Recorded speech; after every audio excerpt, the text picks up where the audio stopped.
എൻ്റെ പേര് നീലിമ ജോഷി. ഞാൻ എറണാകുളം സെൻറ്റ് സെബാസ്റ്റ്യൻ ഇടവകയിൽ നിന്നാണ് വരുന്നത്. അമ്മ മാതാവും ഈശോപ്പച്ചയും തന്ന ഒരുപാട് അനുഗ്രഹങ്ങൾക്ക് നന്ദി പറയാൻ വേണ്ടിയാണ് ഞാനിവിടെ വന്നിരിക്കുന്നത്. ഞാൻ ഉടമ്പടി എടുത്തത് 2003 5th മന്തിലായിരുന്നു. അതിന് മുന്നേ തന്നെ ഞാൻ ഓൺലൈൻ ഉടമ്പടി എടുത്തിട്ടുണ്ടായിരുന്നു. ആ ഒരു സമയത്ത് എൻ്റെ ഇളയ മോന് അവൻ രാത്രി ഒരു 11 മണിയായപ്പം വല്ലാണ്ട് പേടിച്ചുള്ളൊരു കരച്ചിൽ കേട്ട് ഞാൻ ഓടി വന്ന് നോക്കുമ്പം അവൻ മൂക്കിലോട്ട് ഒരു മഞ്ചാടിക്കുരു കയറ്റിയിട്ടുണ്ടായിരുന്നു. അത് വളരെ ഡീപ്പായിട്ട് ഉള്ളിലോട്ട് കയറി പോയിട്ടുണ്ടായിരുന്നു. അപ്പം തന്നെ ഞാൻ മാതാവിൻ്റെ ഓൺലൈൻ ഉടമ്പടിയിലായിരുന്നു ഞാൻ അന്ന്. ഞാൻ ഉടമ്പടി തൈലം ഉണ്ടായിരുന്നില്ല, പക്ഷേ വെഞ്ചരിച്ച മാതാവിൻ്റെ ഉപ്പും തേനുമൊക്കെ ഉണ്ടായിരുന്നു. അതെല്ലാം കൊച്ചിന് കൊടുത്ത് ഞാൻ കുരിശ് വരച്ച് പ്രാർത്ഥിക്കുകയൊക്കെ ചെയ്തു. എന്നിട്ട് എമർജൻസി ആയിട്ട് ഞാൻ ഹോസ്പിറ്റലിലോട്ട് കൊണ്ടുപോവുകയാണ് ചെയ്തത്. അവിടെ കാഷ്വാലിറ്റിയിലുള്ള ഡോക്ടർക്ക് എടുക്കാൻ സാധിച്ചില്ല. അങ്ങനെ ENT സ്പെഷ്യലിസ്റ്റിനെ വരുത്തി. അവരും അവരുടെ ക്ലിനിക്കിലോട്ട് കൊണ്ടുപോയി ഫോസെപ്സ് ഒക്കെ കൊണ്ടുപോയി എടുക്കാൻ ശ്രമിച്ചെങ്കിലും അത് എടുക്കാൻ സാധിച്ചില്ല. കാരണം അവൻ ചെറുതായിരുന്നു, അത് അവൻ കോപ്പറേറ്റ് ചെയ്യുന്നുണ്ടായിരുന്നില്ല. അപ്പം മൂക്കൊക്കെ വല്ലാണ്ട് ബ്ലീഡ് ചെയ്ത് ബ്ലഡൊക്കെ വരുന്നുണ്ടായിരുന്നു. അപ്പം ഡോക്ടർ പറഞ്ഞു അഡ്മിറ്റ് ചെയ്തിട്ട് നാളെ രാവിലെ അനസ്തേഷ്യ കൊടുത്ത് എൻഡോസ്കോപ്പി ചെയ്തിട്ട് മെയിൻ സർജൻ വന്നിട്ടേ അത് നോക്കാൻ സാധിക്കുകയുള്ളൂ എന്ന് പറഞ്ഞു. അങ്ങനെ ഞങ്ങളവിടെ അഡ്മിറ്റായി. അന്ന് രാത്രി മുഴുവൻ ഞാൻ അമ്മയോട് അമ്മ മാതാവ് തന്നെ വന്ന് അവന് ആ കുരു മാറ്റി കൊടുക്കണമെന്ന് പ്രാർത്ഥിച്ചുകൊണ്ടിരുന്നു. രാവിലെ 7 മണിയായപ്പോഴേക്കും കുഞ്ഞിനെ OT-യിലോട്ട് കൊണ്ടുപോയി അനസ്തേഷ്യ കൊടുത്തു. ഒരു 1.5 മണിക്കൂർ കഴിഞ്ഞപ്പം ഈ പ്രൊസീജിയർ കഴിഞ്ഞിട്ട് എന്നെ വിളിക്കുന്നുണ്ടായിരുന്നു ഓപ്പറേഷൻ പോസ്റ്റ് ഓപ്പറേറ്റീവ് വാർഡിലോട്ട്. അപ്പോൾ ഞാൻ ആദ്യം ചോദിച്ചത് കുരു കിട്ടിയോ ഡോക്ടറെ എന്നാണ്. പക്ഷേ ഡോക്ടർ പറഞ്ഞത് അത് കുരു അവർ അനസ്തേഷ്യ കൊടുത്തതിന് ശേഷം എൻഡോസ്കോപ്പി ചെയ്ത് നോക്കിയപ്പോൾ കുരു അവിടെ ഉണ്ടായിരുന്നില്ല, കുരു കണ്ടില്ല എന്നാണ് പറഞ്ഞത്. എന്നാൽ തലേദിവസം ആ ഡോക്ടർ അവിടെ ഉണ്ടായിരുന്നു, അത് നോക്കുമ്പോൾ ഒക്കെ ഉള്ളിലോട്ട് ഉണ്ടായിരുന്നു എന്ന് പറഞ്ഞതുമാണ്. പക്ഷേ അപ്പം ഞാൻ വിശ്വസിക്കുന്നത് മാതാവ് തന്നെ വന്ന് അത് മാറ്റി കൊടുത്തു എന്നാണ്. അപ്പം ഞാൻ ആദ്യം ചോദിച്ചു ഇതിനി അത് റെസ്പിറേറ്ററി സിസ്റ്റത്തിലോട്ട് വല്ലതും ഇറങ്ങിപ്പോയിട്ട് വല്ല കോംപ്ലിക്കേഷൻസ് ഉണ്ടാകുമോ എന്ന് ഞാൻ ചോദിച്ചു. അപ്പോൾ ഡോക്ടർ പറഞ്ഞു അങ്ങനെ ഒരിക്കലും ഇല്ല. അങ്ങനെ ഇറങ്ങിപ്പോയിട്ടുണ്ടായിരുന്നെങ്കിൽ ആ കുട്ടി ഇതിനു മുമ്പേ ചോക്കിങ്ങും ഒരുപാട് ഡിസ്റ്റർബൻസസും ഇതിനു മുമ്പേ കാണിച്ച് കോംപ്ലിക്കേറ്റഡ് ആയാനെ. പക്ഷേ അത് അവിടെ ഇല്ല. എങ്ങനെയാണോ അത് പോയെന്ന് അറിയില്ല. ചിലപ്പോൾ അത് തുമ്മിയപ്പോഴും അങ്ങനെ വല്ലതും പോയതായിരിക്കും. പക്ഷേ വീട്ടിൽ വെച്ച് കൊച്ചു ഒരുപാട് പ്രാവശ്യം തുമ്മിയിരുന്നത് പോയിട്ടുണ്ടായിരുന്നില്ല. ഹോസ്പിറ്റലിൽ കൊണ്ടുവരുമ്പോഴും അത് അവിടെ തന്നെ ഉണ്ടായിരുന്നു. അത് മാതാവ് എടുത്ത് മാറ്റിയതാണെന്ന് ഞാൻ ഉറച്ചു വിശ്വസിക്കുന്നു. പിന്നെ എൻ്റെ മകന് സ്കൂളിൽ വിട്ടു തുടങ്ങിയതിന് ശേഷം ഒരുപാട് പനി എപ്പോഴും വരുമായിരുന്നു. ഒരു മാസം ഒരു 30 ദിവസത്തിനിടയിൽ ഒരു 4 ഡോസ് ആൻറ്റിബയോട്ടിക്കൊക്കെ കൊടുക്കേണ്ട ഒരു അവസ്ഥയായിരുന്നു. പനി മാറി ഒരു 3-ാം ദിവസം വീണ്ടും പനി വരും, ആൻറ്റിബയോട്ടിക് കൊടുക്കും. ഡോക്ടർ അവസാനം ഫ്ലൂവിൻ്റെ വാക്സിനേഷനൊക്കെ കൊടുക്കാൻ പറഞ്ഞു. വാക്സിനേഷൻ കൊടുത്തതിന് ശേഷവും ഇത് തന്നെയായിരുന്നു. പനി റിപ്പീറ്റഡായിട്ട് വന്നുകൊണ്ടിരിക്കും. 104 ഡിഗ്രി വരെയൊക്കെ പോകും. ഭയങ്കര പൊള്ളുന്ന പനിയായിരിക്കും. അപ്പോൾ അത് ഞാൻ മാതാവിനോട് നേരത്തെ ഞാൻ പ്രാർത്ഥിച്ചിരുന്നു. വാക്സിനേഷൻ കൊടുത്തു, എല്ലാം കൊടുത്തു, ഇനി ഒന്നും രക്ഷയില്ല, അമ്മ തന്നെ അത് മാറ്റിത്തരണം, ഞാൻ സാക്ഷ്യം പറഞ്ഞോളാം എന്ന് നേർന്ന് ഉടമ്പടി തൈലവും ഉപ്പും തേനും ഒക്കെ നിരന്തരമായി ഉപയോഗിച്ച് പ്രാർത്ഥിച്ചുകൊണ്ടിരുന്നു. പക്ഷേ ഇപ്പം അവന് ഒരു മാസത്തിന് ശേഷം പിന്നെ അവൻ അങ്ങനെ പനി വന്നിട്ടില്ല. ഇപ്പോൾ ഒരു 1.5 വർഷം കഴിഞ്ഞു. കുഞ്ഞിന് അങ്ങനെ ആൻറ്റിബയോട്ടിക് ഇതുവരെയായിട്ടും കൊടുക്കേണ്ടി വന്നിട്ടില്ല. ഇടയ്ക്ക് വരുന്ന ഒരു സാധാരണ ജലദോഷപ്പനി അല്ലാണ്ട് ഒരു കാൽപോളിൽ മാറുന്ന പനി അല്ലാണ്ട് മറ്റൊന്നും എൻ്റെ കുഞ്ഞിന് പിന്നീട് വന്നിട്ടില്ല. ഞാൻ ഉടമ്പടി എടുത്തിരുന്നപ്പോൾ എൻ്റെ ഒരു നിയോഗമായിരുന്നു എൻ്റെ മകളുടെ വിദ്യാഭ്യാസം. അവളിപ്പോൾ 12th ബോർഡ് എക്സാം കഴിഞ്ഞിരിക്കുകയാണ്. അവൾ നല്ലോണം പഠിക്കുന്ന കുട്ടി തന്നെയാണ്. എന്നിരുന്നാൽ പോലും നല്ലൊരു സ്കോർ കിട്ടി പാസ്സാവണം എന്നുള്ളതായിരുന്നു എൻ്റെ ഒരു നിയോഗം. അത് മാതാവ് അനുഗ്രഹിച്ചു. എൻ്റെ മോൾക്ക് 97% മാർക്കോടുകൂടെ CBSE 12th അവൾ പാസ്സായി. പക്ഷേ 12th അവൾ എടുത്തിരുന്ന സബ്ജക്ട്സ് ബയോളജിയും IP ആയിരുന്നു. നീറ്റിന് വേണ്ടിയാണ് ആദ്യം പ്രിപ്പയർ ചെയ്തിരുന്നത്. പക്ഷേ 11th ഒരു ഹാഫ് ആയതോടുകൂടി അവൾക്ക് ആ നീറ്റിനുള്ള ഇൻട്രസ്റ്റ് കുറഞ്ഞു. ആ സബ്ജക്റ്റ് ഇനി വേണ്ട എന്നുള്ളതായിരുന്നു. പക്ഷേ നമ്മുടെ കയ്യിൽ മാത്സ് അപ്പം ഓപ്റ്റ് ചെയ്തിട്ടുണ്ടായിരുന്നില്ല. അപ്പം ഒരുപാട് കോഴ്സസിലോട്ടുള്ള ഡോസ് അങ്ങനെ ഷട്ടായി. അത് നമുക്കൊരു വലിയൊരു വിഷമമായിരുന്നു. മാത്സ് പിന്നെ ഡ്രോപ്പ് ചെയ്ത് പോയല്ലോ എന്നുള്ളൊരു ടെൻഷനായിരുന്നു. പക്ഷേ ഓരോ സബ്ജക്റ്റ് എടുക്കുമ്പോഴൊക്കെ മാതാവിനോട് ചോദിച്ച് പ്രാർത്ഥിച്ചതിന് ശേഷമാണ് എടുത്തിരുന്നത്. അപ്പോൾ ഞാനത് മാതാവിനെ ഏൽപ്പിച്ചു. ഞാൻ അമ്മയോട് ചോദിച്ചെടുത്തിരുന്നതാണ്, എൻ്റെ കുഞ്ഞിന് ഒരു കുറവും വരുത്തരുതെന്ന് പറഞ്ഞ് പ്രാർത്ഥിച്ചും ചിലപ്പോൾ ഒക്കെ പരിഭവം പറഞ്ഞൊക്കെ ഞാൻ പ്രാർത്ഥിച്ചുകൊണ്ടേയിരുന്നു. കൈ വിരിച്ച് പിടിച്ചുള്ള ജപമാലയും ഇടയ്ക്ക് ഒരുപാട് സ്തുതിച്ചുകൊണ്ടുള്ള ജപമാലയൊക്കെ ഞാൻ നിരന്തരം പ്രാർത്ഥിച്ചുകൊണ്ടിരുന്നു. മോള് ക്യുസാറ്റിൻ്റെ എൻട്രൻസ് ചെയ്തിട്ടുണ്ടായിരുന്നു. ആ എൻട്രൻസ് പോലും നമ്മൾ ആഗ്രഹിച്ച് ആപ്ലിക്കേഷൻ കൊടുത്തതല്ല. അവളുടെ ഒരു ഫ്രണ്ട് നിർബന്ധിച്ചതുകൊണ്ട് മാത്രം ആപ്ലിക്കേഷൻ്റെ ലാസ്റ്റ് ഡേറ്റാണ് നമ്മൾ ആപ്ലിക്കേഷൻ വിടുന്നത്. ആപ്ലിക്കേഷൻ കൊടുത്തതിന് ശേഷമാണ് നമ്മൾ അറിയുന്നത് ആ എൻട്രൻസിൽ മാത്സും കൂടി ഇൻക്ലൂഡഡ് ആണ്. 11th 12th മാത്സ് പഠിച്ചിട്ടുള്ള കുട്ടിയല്ല. ആ ക്വസ്റ്റ്യൻ പേപ്പറിൽ 90 ക്വസ്റ്റ്യൻസും മാത്സ് റിലേറ്റഡ് ആണ്. എഞ്ചിനീയറിംഗ് സ്റ്റുഡൻസ് എഴുതുന്ന അതേ എൻട്രൻസ് ആണ് ഈ മാത്സ് പഠിക്കാത്ത കുട്ടിയും എഴുതേണ്ടി വരുന്നത്. ഇൻ്റഗ്രേറ്റഡ് MCA ആയിരുന്നു കോഴ്സ്. അപ്പോൾ നമുക്കത് ഭയങ്കര ടെൻഷനായിരുന്നു. കൊടുത്ത് വെറുതെ ആയിപ്പോയല്ലോ, ഇത് അറിഞ്ഞിരുന്നെങ്കിൽ കൊടുക്കേണ്ടിയില്ലായിരുന്നല്ലോ എന്നൊക്കെ ഉള്ളൊരു വിഷമമായിരുന്നു. എന്നാലും മാതാവിന് ഉള്ള ഉറച്ച വിശ്വാസത്തിൽ മാതാവിനെ ഏൽപ്പിച്ചുകൊണ്ട് ഉടമ്പടി ഉപ്പും തൈലവും ഒക്കെ ഉപയോഗിച്ചുകൊണ്ട് നമ്മൾ ആ എക്സാമിന് പോവുകയായിരുന്നു. എക്സാമിൻ്റെ റിസൾട്ട് വന്നപ്പം നമ്മൾ ഒട്ടും പ്രതീക്ഷിക്കാത്ത പോലെ ഹൈ സ്കോർ തന്നെ തന്ന് മാതാവ് അനുഗ്രഹിച്ചു. അതൊരു മാതാവിൻ്റെ കൃപ കൊണ്ട് മാത്രം കിട്ടിയ, ശക്തമായ മാധ്യസ്ഥം കൊണ്ട് മാത്രം കിട്ടിയൊരു അനുഗ്രഹമാണ്. കാരണം മാത്സ് എഴുതിയ കുട്ടികളോടൊപ്പം തന്നെ നിന്ന് അവരെക്കാട്ടും കൂടുതൽ സ്കോർ ചെയ്ത് മാത്സിൽ 90 ക്വസ്റ്റ്യൻസിൽ 3 ക്വസ്റ്റ്യൻ മാത്രമാണ് എൻ്റെ മോൾ അറ്റംപ്റ്റ് ചെയ്തത്. അതിൽ ഒരെണ്ണം അവൾക്ക് തെറ്റുകയും ചെയ്തു. ബാക്കിയുള്ള കെമിസ്ട്രിയും ഫിസിക്സും മാത്രമാണ് അവൾ പിന്നെ എഴുതിയിട്ടുള്ള ക്വസ്റ്റ്യൻസ് ഉള്ളത്. അതിൽ നിന്ന് മാതാവ് അവൾക്ക് ജനറൽ സീറ്റ് തന്നെ കൊടുത്തു. യാതൊരു റിസർവേഷനും ഇല്ലാണ്ട് എൻ്റെ മകൾക്ക് കിട്ടണം എന്നുള്ളതായിരുന്നു എൻ്റെ പ്രാർത്ഥന. എനിക്ക് അന്നാലാണ് സാക്ഷ്യം പറയുമ്പോൾ അത് മാതാവിൻ്റെ കൃപ കൊണ്ട് മാത്രം കിട്ടിയതാണ്. ഒരു റിസർവേഷനും എൻ്റെ കുട്ടിയുടെ ഒരു മെറിറ്റും ഇല്ലാണ്ട് കിട്ടണം എന്നുള്ളതായിരുന്നു എൻ്റെ ആവശ്യം. അത് മാതാവ് സാധിച്ചതെന്ന് ഇവിടെ നിന്ന് എനിക്ക് സാക്ഷ്യം പറയാൻ പറ്റി. ഇന്ന് എൻ്റെ മോൾക്ക് അവിടെ അഡ്മിഷൻ കിട്ടിയിരിക്കുകയാണ്. അതുപോലെ തന്നെ ഉടമ്പടി എടുത്തതിന് ശേഷം ഒരുപാട് ഫിനാൻഷ്യൽ ഗ്രോത്ത് ഞങ്ങൾക്ക് ഉണ്ടായിട്ടുണ്ട്. ഇതിനു മുമ്പ് നമ്മൾ ചെയ്യുന്ന പല കാര്യങ്ങളും വെള്ളത്തിൽ വരച്ച വര പോലെയായിരുന്നു. പലതിൻ്റെയും റിസൾട്ട്സ് ഒന്നും കാണത്തില്ല, ചിലരിൽ നമുക്ക് നഷ്ടം വരും. പക്ഷേ ഉടമ്പടി എടുത്തതിന് ശേഷം നമുക്ക് നഷ്ടം വന്നിരുന്ന മേഖലകളിൽ പോലും മാതാവ് നമുക്ക് ഉയർച്ച തന്ന് അനുഗ്രഹിച്ചിട്ടുണ്ട്. നമുക്ക് തിരിഞ്ഞു നോക്കുമ്പോൾ ഇതെങ്ങനെ സാധിച്ചു എന്ന് നമുക്ക് തന്നെ അതിശയം തോന്നും. അതുപോലെയാണ് മാതാവിൻ്റെ കൈക്കുള്ളിൽ വെച്ച് നമ്മൾ സംരക്ഷിച്ചിട്ടുള്ളത്. അതുപോലെ എൻ്റെ ഹെൽത്ത് ഇഷ്യൂസാണ്. എനിക്ക് ഡിസ്കിന് പ്രോബ്ലം ഉണ്ടായിരുന്നു. എനിക്ക് ഇടയ്ക്ക് ഒരു 3 മാസം 4 മാസം കൂടുമ്പം ഒരു നടുവേദന വന്ന് അങ്ങ് കംപ്ലീറ്റ് ആയിട്ട് നമ്മളങ്ങ് കിടന്നു പോകും. നമുക്ക് ഒന്നും ചെയ്യാൻ സാധിക്കില്ല. ഒന്ന് എഴുന്നേക്കണമെങ്കിൽ പോലും, ഒന്ന് വാഷ്റൂമിൽ പോകണമെങ്കിൽ പോലും ഒരാളെടുത്ത് പൊക്കി നമ്മൾ കൊണ്ടുപോകണം. അത് എഴുന്നേക്കുന്നത് തന്നെ ഭയങ്കര വേദനയായിരുന്നു. എനിക്ക് ആ വേദന കാരണം എനിക്ക് ശ്വാസം വലിക്കാൻ പോലും പറ്റിയിരുന്നില്ല. ശ്വാസം വലിക്കുമ്പോൾ ഉണ്ടാകുന്ന ചെറിയൊരു മൈന്യൂട്ട് വൈബ്രേഷൻ പോലും എൻ്റെ നട്ടലിന് ഭയങ്കര വേദനയായിരുന്നു. ആ സമയങ്ങളിൽ ഞാൻ വെള്ളം പോലും അധികം കുടിക്കില്ല. കാരണം വാഷ്റൂമിൽ പോകേണ്ടി വരുമല്ലോ, എഴുന്നേക്കേണ്ട വേദന ആലോചിച്ച് പേടിച്ച് ഞാൻ വെള്ളം തന്നെ കുടിക്കത്തില്ല. പക്ഷെ ഒരു 4-5 ദിവസം കഴിയുമ്പോൾ അത് താനേ ആ വേദന പോകും. അങ്ങനെ ഒരിക്കൽ ഞാൻ ഡോക്ടറെ കണ്ടപ്പോഴാണ് ഡോക്ടർ എക്സ്റേ എടുക്കുകയും പിന്നീട് MRI എടുക്കുകയൊക്കെ ചെയ്തപ്പം എൻ്റെ ഡിസ്കിനുള്ള ചെറിയ ബൾജിങ് ആണ്, അതുകൊണ്ടുണ്ട് നെർവ് കംപ്രഷൻ കൊണ്ടാണ് ഇങ്ങനെ വരുന്നതെന്ന് പറഞ്ഞു. ഒരു ഡേഞ്ചറസ് സ്റ്റേജ് ഒന്നുമല്ല, എന്നിരുന്നാൽ പോലും ശ്രദ്ധിക്കണം. കുനിയാൻ പാടില്ല.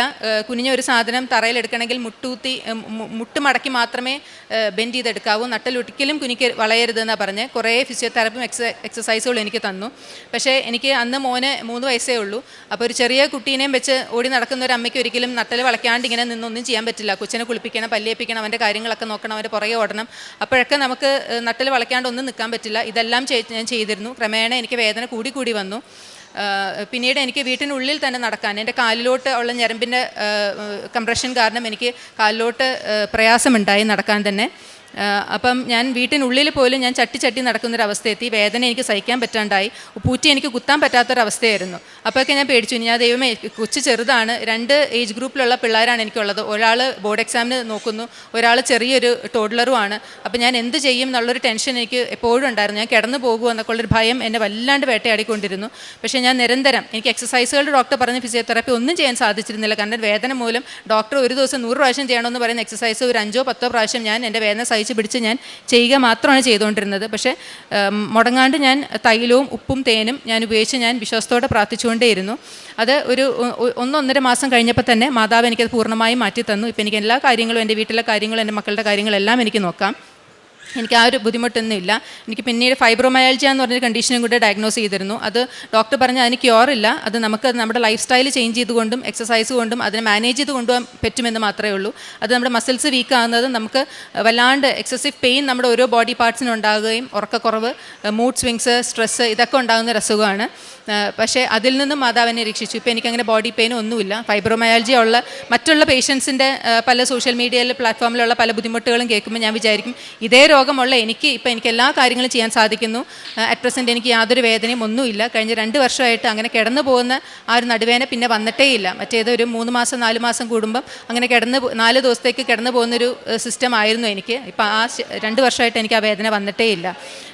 ഒരുപാട് രോഗസൗഖ്യങ്ങൾ മറ്റതുമുണ്ട്. കണ്ണിന് പ്രയാസം വരുന്ന ഒരു ബുദ്ധിമുട്ടുണ്ടായിരുന്നു. തൊണ്ടയ്ക്ക് ഇറക്കാൻ പ്രയാസം, തൊണ്ടവേദന വരുന്നൊരു കാര്യം ഉണ്ടായിരുന്നു. അത് ഓരോ അസുഖങ്ങളും ഇപ്പം നമുക്ക് പറയുമ്പോൾ നിസ്സാരമായിട്ട് തോന്നുമെങ്കിലും ആ സമയത്ത് നമുക്ക് ഒരുപാട് ടെൻഷനും സ്ട്രെസ്സും തന്നിരുന്ന രോഗങ്ങളാണ്. ഇതെല്ലാം ഉപ്പും ഉടമ്പടി തൈലവും തേനും മാത്രം വെച്ചുകൊണ്ട് മാതാവിനെ വിശ്വസിച്ച് പ്രാർത്ഥിച്ച് എനിക്ക് കിട്ടിയ സൗഖ്യങ്ങളാണ്. അതുപോലെ തന്നെ എൻ്റെ ഒരു ഷെയർ സർട്ടിഫിക്കറ്റിലൊരു നെയിം മിസ്മാച്ച് കാരണം കഴിഞ്ഞ 8 വർഷമായിട്ട് എനിക്ക് ആ ഒരു എമൗണ്ട് ബ്ലോക്കായിട്ട് കിടക്കുകയായിരുന്നു. എൻ്റെ 3rd നെയിം ആ ഷെയർ സർട്ടിഫിക്കറ്റിൽ ഉണ്ടായിരുന്നില്ല. അത് കറക്റ്റ് ചെയ്യാൻ വേണ്ടി ഞാൻ പല വഴിയും ഞാൻ നോക്കി. പിന്നീട് ഞാൻ ആ പൈസ നഷ്ടപ്പെട്ടതാണ്, ഇനി അത് നോക്കണ്ടെന്ന് വിചാരിച്ച് ഞാൻ വിട്ട് കളഞ്ഞതാണ്. ഒരു 8 ഇയേഴ്സായിട്ട് ഞാനത് നോക്കുന്നേ ഉണ്ടായിരുന്നില്ല. അത് ഞാനിവിടെ ഉടമ്പടി പുതുക്കുന്ന സമയത്ത് ഞാനത് നിയോഗമായിട്ട് വെച്ചിരുന്നു. എന്തായാലും അത് ഒരിക്കലും നടക്കത്തില്ല, മാതാവിലൂടെ മാത്രമേ അത് കറക്റ്റ് ആകുന്നുണ്ടെങ്കിൽ ആകുള്ളൂ എന്ന് എനിക്ക് ഉറപ്പായിരുന്നു. പക്ഷേ ഉടമ്പടി പുതുക്കി ചെന്ന് ഒരു 2 ആഴ്ച ഒരാഴ്ചയ്ക്കുള്ളിൽ തന്നെ എനിക്ക് ആ ബാങ്കിൽ നിന്നൊരു കോൾ വരികയുണ്ടായി. എന്താണിത് കറക്റ്റ് ചെയ്യാത്തത്, എന്തുകൊണ്ട് ആ ഒരു ഷെയർ ഡീമെറ്റീരിയലൈസ് ചെയ്യുന്നില്ല എന്നൊക്കെ ചോദിച്ച് എന്നെ വിളിക്കുകയുണ്ടായി. അപ്പോൾ ഞാൻ എൻ്റെ കാര്യം പറഞ്ഞു, എനിക്ക് ഇങ്ങനെ പേര് മിസ്മാച്ച് ഉള്ളതുകൊണ്ടാണ് ചെയ്യാൻ പറ്റാണ്ടിരുന്നത്.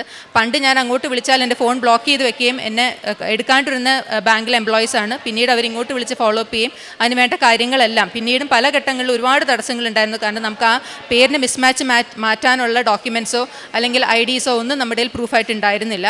പക്ഷേ അതെല്ലാം മാതാവ് തന്നെ നിന്ന് എനിക്ക് കറക്റ്റ് ചെയ്ത് തന്നു. അങ്ങനെ 8 വർഷത്തിന് ശേഷം എനിക്ക് ആ ഷെയർ സർട്ടിഫിക്കറ്റ് എൻ്റെ കറക്റ്റ് പേരിലാക്കി അത് ഡീമെറ്റലൈസ് ചെയ്ത് കിട്ടുകയും ചെയ്തു. ഇങ്ങനെ ഒരുപാട് അനുഗ്രഹങ്ങളുണ്ട്. എനിക്ക് അത് എണ്ണിയാൽ തീരത്തില്ല. ഓരോ ദിവസവും അനുഗ്രഹങ്ങൾ മാത്രമാണ്. ഇതെല്ലാം എനിക്ക് നേടിത്തന്ന പരിശുദ്ധ അമ്മയ്ക്കും ദേവകുമാരനും കോടാനുകൂടി നന്ദി പറയുന്നു. എൻ്റെ സാക്ഷ്യം ഞാൻ അവസാനിപ്പിക്കുന്നു. പ്രേക്ഷിത പ്രവർത്തനമായിട്ട് പത്രങ്ങൾ കൊടുക്കുമായിരുന്നു. അതുപോലെ തന്നെ ഞാൻ സാക്ഷ്യങ്ങൾ മിക്ക ദിവസവും തന്നെ ഞാൻ സ്റ്റേറ്റസ് ഇടുമായിരുന്നു. ആദ്യമൊക്കെ അതൊരു ബുദ്ധിമുട്ടായിരുന്നു. നമുക്ക് അറിയാവുന്നവർ കണ്ടാൽ എന്താ വിചാരിക്കുക. പിന്നീട് അങ്ങനെയല്ല, ഞാൻ മൂലം ഇതുപോലെ ഒരു സാക്ഷ്യത്തിലൂടെയും ഒരു പത്രത്തിലൂടെയാണ് എൻ്റെ ജീവിതം മാറി മറിഞ്ഞത്. അതുപോലെ മറ്റുള്ളവരുടെ ജീവിതത്തിലും ഒരു വ്യത്യാസം ഉണ്ടാകുന്നെങ്കിൽ ഉണ്ടാകട്ടെ എന്ന് വിചാരിച്ച് തന്നെ ഞാൻ അത് ഈശോയുടെ സ്നേഹത്തിനെ പ്രതി ഞാനത് ഡെയിലി സ്റ്റാറ്റസ് ഇടുകയും ചെയ്യും. ഒരുപാട് പേര് അത് കാണുകയും ചെയ്യുമ്പോൾ എനിക്ക് ഭയങ്കര സന്തോഷമാണ്. ഇപ്പം അതുപോലെ ദൈവകാരുണ്യ പ്രവർത്തികളായിട്ട് ഞാൻ നമ്മുടെ അവിടെ ഒരു തെരുവിലേക്ക് മക്കൾക്ക് ഭക്ഷണം കൊടുക്കുന്ന ഓർഗനൈസേഷനുണ്ട്. അവിടെ റെഗുലറായിട്ട് പൈസ കൊടുക്കലാണ് ചെയ്യാറ്. അതുപോലെ ഒരു പാലിയേറ്റീവ് കെയറിനെ സാമ്പത്തികമായിട്ട് സഹായിക്കാറുണ്ട്. പിന്നെ നമുക്ക് സോഷ്യൽ മീഡിയയിലൊക്കെ പണ്ട് കാണുമ്പോൾ അത്ര ഇവരൊക്കെ പറ്റിപ്പീരായിരിക്കും അങ്ങനെയൊക്കെ വിചാരിച്ച് നമ്മൾ സംശയത്തോടെയാണ് പലരും ചെയ്തിരുന്നത്. ഇപ്പം അങ്ങനെയല്ല. അവർക്ക് വേണ്ടി ആത്മാർത്ഥമായി പ്രാർത്ഥിച്ചുകൊണ്ട് പൈസ കൊടുക്കാനും അത് ഒരുപാട് പേരിലേക്ക് ഷെയർ ചെയ്യാനും. ആദ്യം പൈസ കൊടുത്തു കഴിഞ്ഞാൽ പിന്നെ ഒരു ഷെയർ ഒന്നും നമ്മൾ ചെയ്തെന്ന് വരത്തില്ല. ഇപ്പം അങ്ങനെയല്ല. അത് ഈശോയ്ക്ക് വേണ്ടി അത് പലവർക്കും ഷെയർ ചെയ്ത് അവരുടെ വേദനയിൽ പങ്കുകൊണ്ട് പ്രാർത്ഥിച്ചുകൊണ്ട് തന്നെ അത് ചെയ്യാൻ സാധിക്കുന്നുണ്ട്. സ്പിരിച്വലി ഒരുപാട് വളർന്നിട്ടുണ്ട്. കൊറോണ പീരീഡൊക്കെ കഴിഞ്ഞതിന് ശേഷം പള്ളിയിൽ കുർബാനയ്ക്ക് ഞായറാഴ്ച പോകുന്നത് തന്നെ അത് ഓൺലൈൻ മാസിലോട്ടൊക്കെ ചുരുക്കിക്കൊണ്ടിരുന്നതാണ്. പിന്നീട് ഉടമ്പടിക്ക് ശേഷമാണ് റെഗുലറായിട്ട് കുർബാന കാണാനും പ്രാർത്ഥിക്കാനും കുടുംബ പ്രാർത്ഥനയ്ക്ക് ഒരു മുടക്കവും വരുത്താണ്ട് ഒരുപാട് സ്നേഹത്തോടുകൂടി ആത്മാർത്ഥയോടെ ചെയ്യാനും സാധിച്ചത്. അതിലൂടെയാണ് എൻ്റെ കുടുംബം രക്ഷപ്പെട്ടതും. ഒരുപാട് സന്തോഷവും സ്നേഹവും സമാധാനവും ഇപ്പോൾ ഞങ്ങളുടെ കുടുംബത്തിലുണ്ട്. എല്ലാം നേടിത്തന്ന മാതാവിന് ഒരുപാട് നന്ദി. യെശയ്യാ പ്രവാചകൻ്റെ പുസ്തകം 63-ാം അധ്യായം 9-ാം തിരുവചനം. അവരുടെ കഷ്ടതകളിൽ ദൂതനെ അയച്ചില്ല, അവിടുന്ന് തന്നെയാണ് അവരെ രക്ഷിച്ചത്. തൻ്റെ കരുണയിലും സ്നേഹത്തിലും അവിടുന്ന് അവരെ വീണ്ടെടുത്തു. കഴിഞ്ഞ കാലങ്ങളിൽ അവിടുന്ന് അവരെ കരങ്ങളിൽ വഹിച്ചു. ദൈവത്തിൻ്റെ മഹത്തായ സ്നേഹം ഉടമ്പടിയിലൂടെ നമുക്ക് ലഭിക്കുന്നത് വളരെ വിചിത്രമായിട്ടാണ് നമുക്ക് തോന്നുമെങ്കിലും ഞാനും എൻ്റെ ഈശോയും തമ്മിലുള്ള ഉടമ്പടിയിൽ ഒരു വലിയ പരസ്പര ബന്ധത്തിൻ്റെ ആഴമാണ് ഒരു ഉടമ്പടിയിലൂടെ നമുക്ക് ലഭിക്കുന്നത്. ദൈവസ്നേഹത്തിൻ്റെ ആഴമളക്കുന്ന ഓരോ അനുഭവങ്ങളാണ് നാം ഓരോ നിമിഷവും ഈ അൾത്താരയിൽ കേട്ടുകൊണ്ടിരിക്കുന്നത്. പ്രത്യക്ഷീകരണത്തിൻ്റെ സാക്ഷികളാക്കണമെന്ന് പ്രാർത്ഥിക്കുമ്പോൾ നമുക്കുണ്ടാകുന്ന വലിയ ദൈവാനുഭവമാണ് ഓരോ ജീവിതാനുഭവത്തിലും നമുക്കുണ്ടാകുന്നത്. ഇവിടെ നീലിമയ്ക്കുണ്ടായ വലിയ പ്രത്യക്ഷീകരണ സാക്ഷ്യത്തിൻ്റെ വലിയൊരു ലിസ്റ്റ് തന്നെ നാം കേൾക്കുകയായിരുന്നു. 3 വയസ്സുള്ളൊരു മകൻ്റെ മൂക്കിലൊരു മഞ്ചാടിക്കുരു പോകുമ്പോൾ ഈ അമ്മ തന്നെ എല്ലാ ഡോക്ടേഴ്സും ട്രൈ ചെയ്തു, കിട്ടാതെ ഹോസ്പിറ്റലിൽ അഡ്മിറ്റ് ചെയ്തു. കാര്യം വളരെ ചെറുതാണെങ്കിലും അത് ആർക്കും പുറത്തെടുക്കാൻ പറ്റാത്ത സ്ഥിതിയിൽ ഈ അമ്മ തന്നെ പരിശുദ്ധ അമ്മയോട് പറയുകയാണ്, അമ്മ തന്നെ എൻ്റെ കുഞ്ഞിൻ്റെ ആ മൂക്കിലുള്ള ആ മഞ്ചാടിക്കുരു അങ്ങ് തന്നെ പുറത്തെടുക്കണമെന്ന്. ഡോക്ടേഴ്സൊന്നും എടുക്കാതെ അത് അവിടെ നിന്ന് കാണാതാവുകയും മകൻ വളരെ പെട്ടെന്ന് സൗഖ്യത്തിലേക്ക് വരികയും ചെയ്തതുപോലെ തന്നെ മകൻ്റെ പനി പരിശുദ്ധ അമ്മയുടെ ഉപ്പും തൈലവുമൊക്കെ ഈ മകൻ്റെ ഒരു ആൻറ്റിബയോട്ടിക്കായി മാറിയെന്നാണ് ഇവിടെ നീലിമ സാക്ഷ്യപ്പെടുത്തുന്നത്. വൈദ്യശാസ്ത്രം കൈവിട്ട കേസുകളാണ് നമ്മുടെ ഈ അൾത്താരയിൽ നാം ഇവിടെ പ്രസ്താവിക്കുകയും സാക്ഷ്യം പറയുകയും ചെയ്യുന്നത്. അതുപോലെ തന്നെ മകളുടെ ബയോളജി ടീം സെറ്റായിരുന്നു മകൾ 10ാം ക്ലാസ്സിൽ എടുത്തിട്ടുണ്ടായിരുന്നത്. പക്ഷേ കുസാറ്റ് MCA എടുത്തപ്പോൾ മകൾക്ക് അതിനു വേണ്ടി മാത്സിൻ്റെ ഒരു പാർട്ട് വന്നപ്പോൾ ഈ അമ്മ വളരെയധികം തകർന്നുപോയി. അമ്മയും മകളും ഒരുപോലെ ഇഷ്ടപ്പെടാത്തൊരു പാർട്ട് എഴുതേണ്ടി വന്നു. പക്ഷേ പരിശുദ്ധ അമ്മയോട് എപ്പോഴും തീരുമാനം അറിയിക്കുന്നതുകൊണ്ട് മകളുടെ ആ പരീക്ഷ വളരെ എളുപ്പമായി തീർന്ന് മകൾക്ക് 97% മാർക്കാണ് പരിശുദ്ധ അമ്മ നൽകിയത്. പരിശുദ്ധ അമ്മയോട് കൂടി നിൽക്കുമ്പോൾ നമുക്കറിയാം ഉടമ്പടിയിൽ നമുക്കുണ്ടാകുന്ന പ്രോഗ്രസ്, നമുക്കുണ്ടാകുന്ന പ്രോസ്പെറിറ്റി എന്തുമാത്രം വലുതാണെന്ന് നമുക്ക് എണ്ണിയാൽ തീരില്ല. ഒരു ആവറേജ് സ്റ്റുഡൻറ്റിനെ ഒരു 5%-10% കൂട്ടിക്കിട്ടുക എന്നുള്ളത് ഒരു സാധാരണ സംഭവമായിരിക്കാം, അല്ലെങ്കിൽ ഒരു മെറിറ്റിൽ പോകുന്നതായിരിക്കാം. പക്ഷേ വളരെ ഡീമെറിറ്റ് ആയിട്ടുള്ള ഒരു അവസ്ഥയിൽ കുട്ടി വളരെ ഇൻ്റലിജൻ്റ് ആണെങ്കിൽ തന്നെ അയാൾ ഒട്ടും പ്രിപ്പയർഡ് അല്ലാത്തൊരു സ്ഥിതിയിൽ പരിശുദ്ധ അമ്മയോട് ചേർന്ന് നിൽക്കുമ്പോൾ നമുക്കുണ്ടാകുന്ന ഒരു വലിയ പെർസെൻറ്റേജ് അത് അമ്മ തന്നെ ഈശോയിൽ നമുക്ക് നൽകുന്നതാണെന്ന് നമുക്ക് കൃത്യമായിട്ടും ബിലീവ് ചെയ്യാം. കാരണം ഈശോയുടെ ഒരു കണക്ക് ഇങ്ങനെയാണ്, 1:99. ഒരു ആട് നഷ്ടപ്പെടുമ്പോൾ ഈശോ 99 അവിടെ വിട്ടിട്ടാണ് അന്വേഷിക്കാൻ പോകുന്നത്. 1:99. അതുപോലെ 5 അപ്പം കൊണ്ടാണ് ഈശോ 5000 പേർക്ക് തീറ്റിപ്പോറ്റുന്നത്. അതുപോലെ നമ്മുടെ ഈശോ വളരെ കണക്കിൽ വളരെ വീക്കാണെന്ന് പലരും പറയാറുണ്ട്. പക്ഷേ അത് വീക്ക്നെസ് അല്ല, നമ്മുടെ വലിയൊരു സ്ട്രെങ്ത്താണ്. ഈശോയാണ് നമ്മുടെ എല്ലാ കണക്കിനെയും നമുക്ക് നല്ല പെർസെൻറ്റേജ് നൽകുന്നത്. അതുകൊണ്ടാണ് ഈശോയുടെ കണക്കാണ് നമുക്കുണ്ടായിരിക്കേണ്ടതെന്ന് അവിടുന്ന് ഓർമ്മിപ്പിക്കുകയാണ്. നമ്മുടെ സഹോദരി പറയുകയായിരുന്നു, ഇവർ തിരി കത്തിച്ച് പ്രാർത്ഥിക്കുമ്പോഴെല്ലാം ഞങ്ങൾക്കൊരിക്കലും ഫിനാൻഷ്യൽ സ്ട്രെസ് ഉണ്ടാകാതെ പരിശുദ്ധ അമ്മ ഞങ്ങളെ കാത്തിട്ടുണ്ടെന്ന്. നമ്മുടെ പ്രോസ്പെറസിൻ്റെ ഒരു സമൃദ്ധിയുടെ ഒരു അടയാളമാണ് നാം പച്ചത്തിരി കത്തിച്ച് പ്രാർത്ഥിക്കുന്നതെന്ന് നമുക്കറിയാം.